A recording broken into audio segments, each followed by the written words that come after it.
Manifestation monstre depuis 6 mois, une marche de Tel Aviv à Jérusalem et maintenant un campement sauvage devant la Knesset. Les opposants à la réforme judiciaire ne désarment pas en Israël. Les parlementaires débattent aujourd'hui avant un vote important lundi. Le Premier ministre Benjamin Netanyahou a promis d'être présent alors qu'il vient d'être opéré.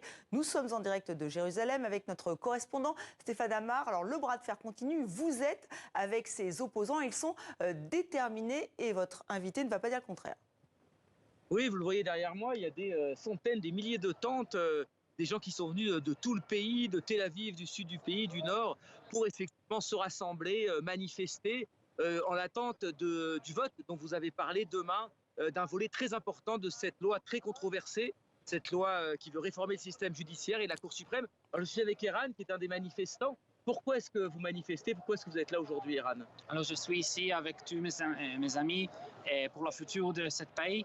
Et je pense que le gouvernement veut en dictature dans ce pays. Et nous voulons la démocratie, c'est très important pour nous.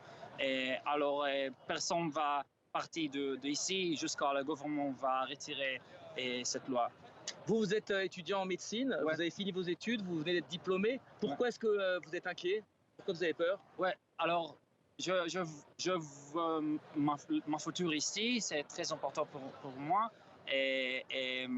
Alors je suis ici. Il y a beaucoup de médecins qui ont été mobilisés. Ouais. Beaucoup de médecins ont manifesté aujourd'hui. Ouais. Nous sommes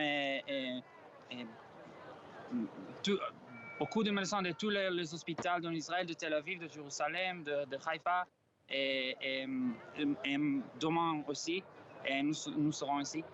Merci beaucoup, Eran. Je voudrais préciser, Estelle, qu'à Tel Aviv, en ce moment même, il y a également une manifestation massive, cette fois-ci de soutien à cette réforme, donc des partisans du gouvernement, des partisans de la droite israélienne. Merci à vous, Stéphane Amar. Juste une petite dernière question. Les réservistes de l'armée de l'air israélienne ont menacé de suspendre leur service volontaire si la Knesset adopte le projet de loi. C'est vraiment une carte importante pour ces opposants à cette réforme?